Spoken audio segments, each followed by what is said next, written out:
2022 के चुनाव को लेकर राजनीतिक दल अपना वजूद बनाने के लिए तरह तरह की बयानबाजी कर रहे हैं।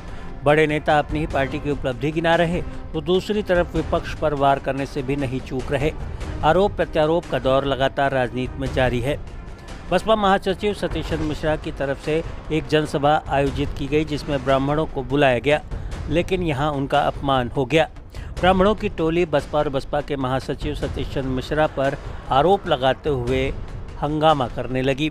ब्राह्मणों ने सीधा सीधा आरोप लगाया कि बसपा ने उन्हें यहां सम्मान देने के लिए बुलाया था, मगर सिर्फ शंख बजवाकर उनका अपमान किया गया है। बसपा के राष्ट्रीय महासचिव सतीश चंद्र मिश्रा आज बस्ती पहुंचे। बस्ती जिले के महादेवा विधानसभा सीट पर उन्होंने बेलवाडाड़ गांव में एक विशाल जनसभा को संबोधित किया, जहां बीजेपी और सपा पर जमकर हमला बोला। मिश्रा का दावा था कि सपा और बीजेपी ने नौकरियां खत्म कर दी। हमारी सरकार में 6 से 6.5 हजार मेगावाट बिजली पूरे उत्तर प्रदेश में थी। बहन जी ने उसे 13.5 हजार मेगावाट किया था। प्रदेश को अंधेरे से उजाले की तरफ लाने का काम बहन मायावती ने किया था।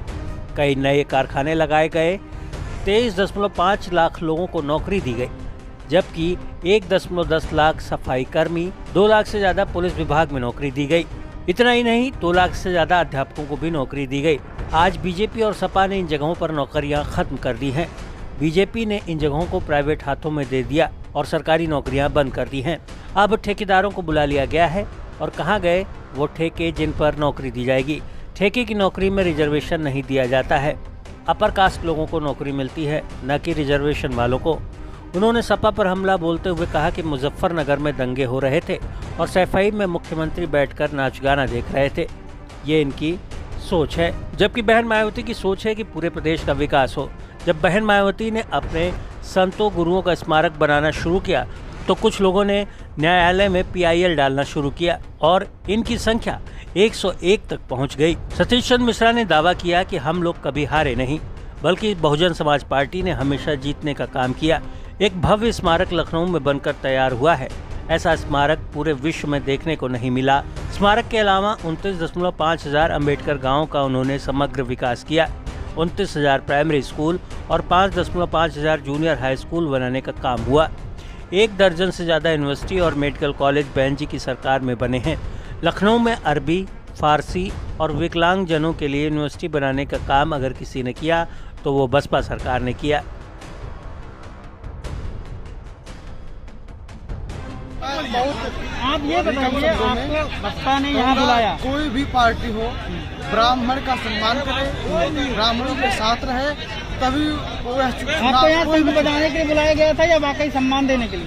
मुझे केवल शंख बजाने के लिए ब्राह्मण नहीं है, ठीक है। ब्राह्मण एक सम्मानीय है, सम्मान ब्राह्मण का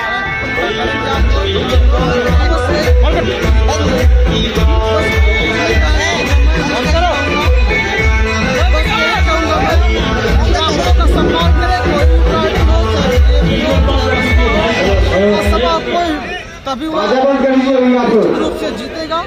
जय परशुराम, जय श्री राम। कि ब्राह्मण समाज के लिए ब्राह्मण में संस्कृत विद्यालय हैं और संस्कृत विद्यालयों को बंद किया जाता है, मदरसाओं को और इत्यादि जगहों को खोला जाता है, उनको अनुदान दिया जाता है। लेकिन ब्राह्मण समाज के लिए, ब्राह्मण समाज की बात करने के लिए और संस्कृत विद्यालयों के लिए कोई अनुदान नहीं मिलता है। हम लोगों को 12 साल, हम अपने 2007 से लेकर के आज तक मैं संस्कृत विद्यालय में पढ़ रहा हूँ, लेकिन आज तक मुझे कोई भी अनुदान नहीं मिला है, कोई भी छात्रवृत्ति नहीं मिला है। ब्राह्मण समाज केवल अपने तप बल विप्र सदा बरियारा, केवल ब्राह्मण अपने तपस्या के कारण हर जगह सम्मानित होता है। इसलिए मैं निवेदन करना चाहता हूँ, कोई भी सरकार बने ब्राह्मण हित के लिए रहे। जो ब्राह्मण हित की बात करेगा उसी का सरकार बनेगा, उसी के साथ हम खड़े हैं। जय परशुराम, जय ब्राह्मण समाज। ब्राह्मणों को केंद्र बिंदु बनाया जा रहा है वोट का, चाहे आपकी पार्टी हो या अन्य पार्टी हो। देखिए, ब्राह्मणों को तो केंद्र बिंदु बना ही दिया इस सरकार ने। 500 ब्राह्मणों की हत्याएं और 100 का इनकाउंटर करके ब्राह्मणों को तो केंद्र बिंदु पे ले ही आए ये लोग।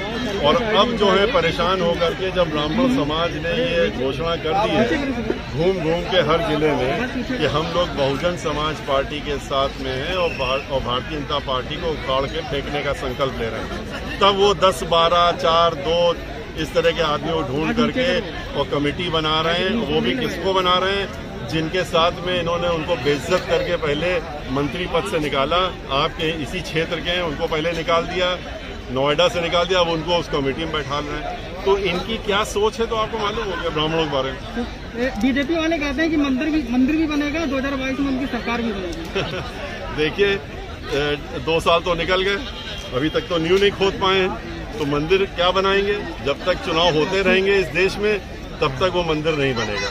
जब तक चुनाव होते रहेंगे तब तक भारतीय जनता पार्टी इस देश में मंदिर नहीं बनने देगी। और इसीलिए क्योंकि वो राम के नाम पे ही वोट मांगते हैं, उनके अलावा उसके बाद और कुछ बचा नहीं है। और उसमें भी अब खुलासा हो गया, अब स्वयं राम जो हैं, भगवान जो हैं, वही उनसे रुष्ट हो गए हैं, इसलिए उनको बाहर करने का काम करें। सर नेता जी, विपक्ष को लगता है बस्ती में कि आपने डमी कैंडिडेट उतारे हैं क्योंकि आपको कैंडिडेट ही नहीं मिल रहे हैं। अब ये तो आप जाके भारतीय जनता पार्टी वालों से बात करिए। हमारे क्या कोई महिला कैंडिडेट आपको नहीं मिला?